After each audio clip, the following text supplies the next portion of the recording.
Bismillahirrahmanirrahim. Alhamdulillahi rabbil alamin. Wassalatu wassalamu ala asrafil mursalin Sayyidina wa maulana Muhammadin wa ala alihi wa ashabihi ajma'in, amma ba'd.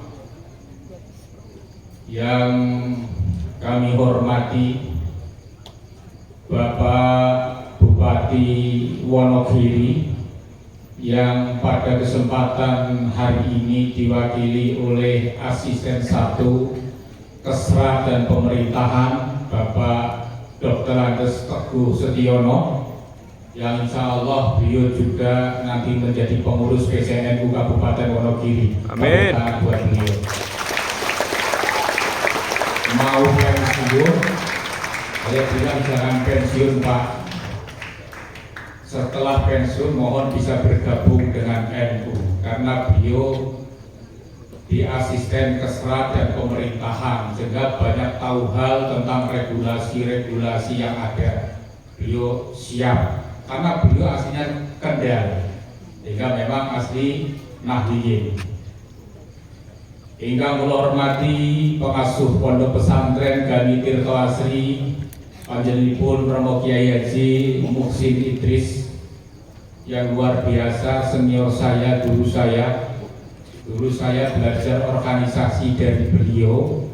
Tahun 90-an saya jadi ketua PAC Ansor Jatisono, kemudian diajak muktamar kongres Ansor, terus diajari berorganisasi, sehingga saya jadi seperti ini karena beliau juga. Ingkang kula hormati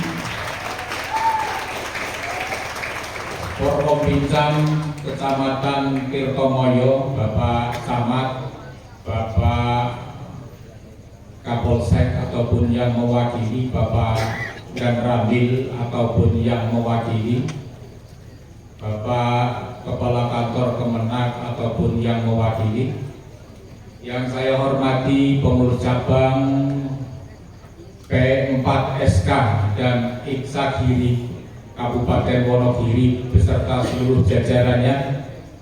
Yang kami hormati pimpinan cabang Muslimat, Fatayat, Ansor, Ibnu, IPPNU, Paganusa yang pada malam hari ini hadir. Wabil khusus dumateng panjenenganipun Romo Kiai Haji Aktimuddin Asnawi, pengasuh Pondok Pesantren Abi Tegalrejo, ingkang kita tengge fatwa saha nasihatipun.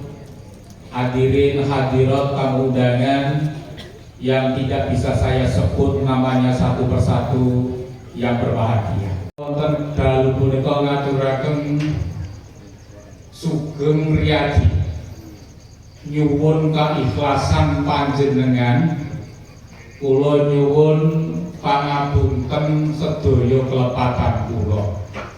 Amrih awit kula sadar kula niku ya ibarate Kiai Muhsin rada terkenal ning media sosial,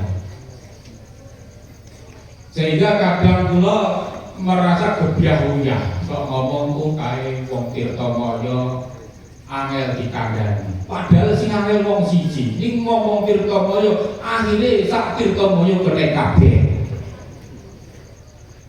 Koso wangsulipun karena kula rada terkenal menika sering mengkritisi para habaib sing vokal menika, sehingga kathah tiyang potongane Pak Barok iki kaya ngono. Ketua NU Wonogiri paling ya angel diatur katanya. Potongan nganggo potongan. Ning ampun kuwatir sak menika sak ketika panjenengan ngomong ngaten menika dhateng kula sampun ngapura. Dadi nek kepengin ngrasani wong sing ora duwe dosa ngrasani kula mawon. Langsung kula ngapura. Tapi perlu saya sampaikan bahwa apa yang saya perjuangkan, apa yang saya katakan ini adalah demi untuk NU dan demi untuk nusa dan bangsa. Kita telah tahu dan kita telah sadar bagaimana kondisi negara saat ini. Banyak orang, ada kelompok-kelompok orang yang ingin membelokkan sejarah bangsa, menghina para kiai-kiai NU. Gus Dur dikatakan buta mata, buta hati. Kiai Ma'ruf Amin, ulama Nahdlatul Ulama, ulama sepuh kita dikatakan batin. Saya selaku pengurus NU tentunya sadar, saya tersinggung, saya sakit hati, maka orang-orang ini harus tentunya disuruh keluar dari Indonesia. Kemarin beberapa kegiatan di Karanganyar, kemudian di Jati, di Cilacap kemarin baru saja terjadi sebuah persekusi yang dilakukan oleh ex-FPI, organisasi terlarang, tetapi masih ada gerakan-gerakannya. Maka kemarin saya telepon langsung sama Ditkam Intelpokam Polda Bapak Bambang dan Pak Suraji, ya Kadif Intelkam. Kemudian beliau meminta untuk saya untuk meredam orang-orang Nusantara, warga NU yang di daerah yang tentunya amarahnya sudah tidak tertahan lagi. Saya sampaikan, sebenarnya kami sudah lama menahan emosi yang ada di hati dan di dada kita. Tetapi selama ini kita lihat bagaimana Habib Rizik Syihab selalu memprovokasi rakyat Indonesia untuk saling berhadapan-hadapan. Bagaimana Bahar Smith di dalam ceramahnya selalu mengacung-acungkan pedang untuk mengajak kepada rakyat Indonesia untuk berperang. Ini tindakan kriminal. Saya katakan, polisi mestinya mengatasi sumber persoalannya dulu. Yang diatasi adalah siapa yang membuat api, yaitu para oknum-oknum habaib yang saling memprovokasi di dalam ceramahnya dengan menjelek-jelekan kiai, Nahdlatul Ulama, kemudian membelokkan sejarah bangsa dan lain sebagainya. Jangan dianggap sepele. Membelokkan sejarah itu luar biasa. Kalau kita diam, sejarah dibelokkan. Bangsa Indonesia kalau tidak ada orang Yaman, tidak ada orang-orang Balawi, maka Indonesia belum merdeka. Mengatakan juga kakinya para habaib lebih mulia daripada kepalanya kiai. Astagfirullahaladzim.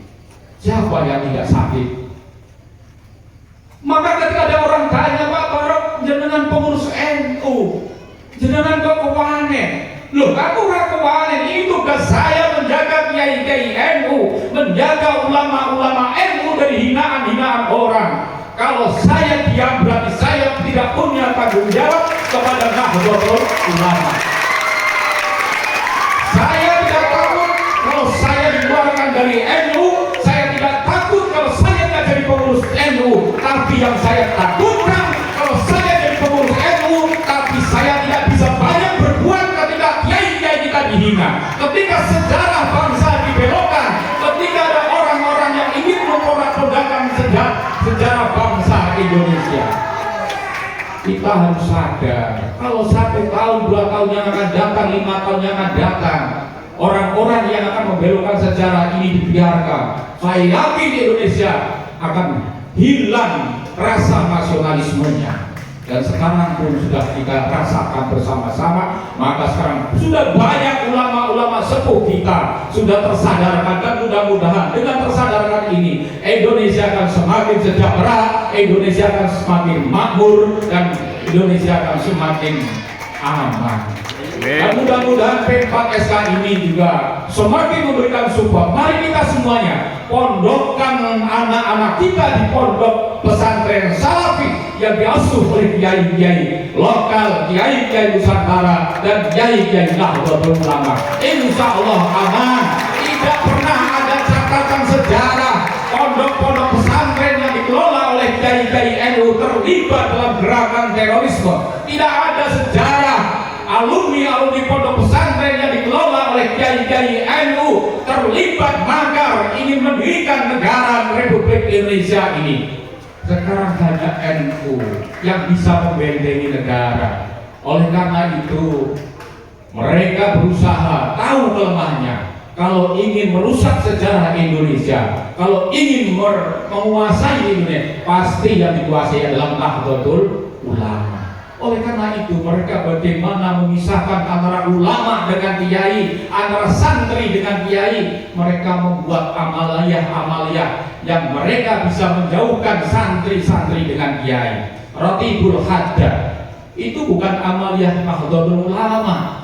Kenapa? Tidak mau bertawasul kepada Syekh Abdul Qadir Jailani dan tidak mau bertawasul para muassis Nahdlatul Ulama. Tawasulnya kepada Faqih Muqaddam. Ini yang disadari.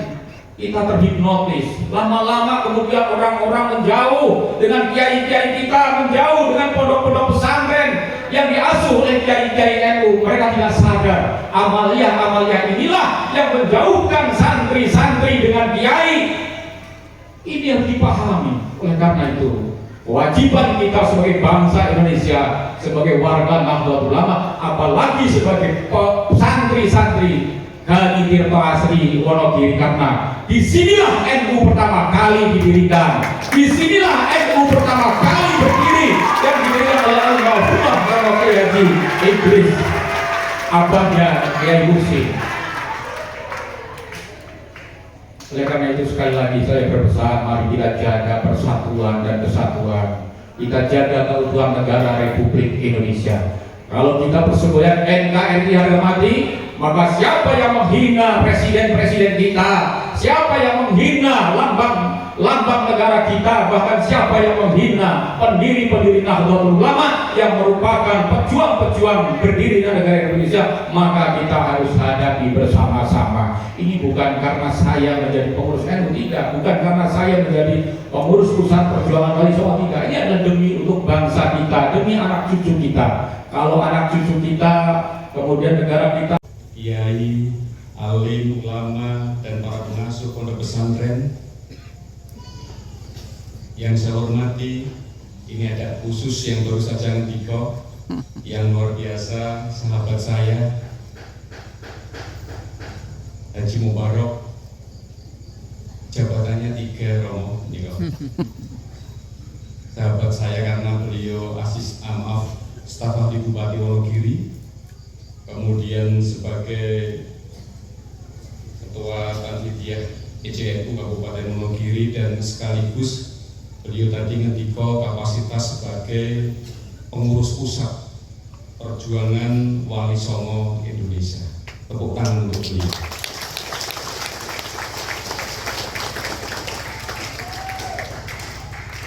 Matur nuwun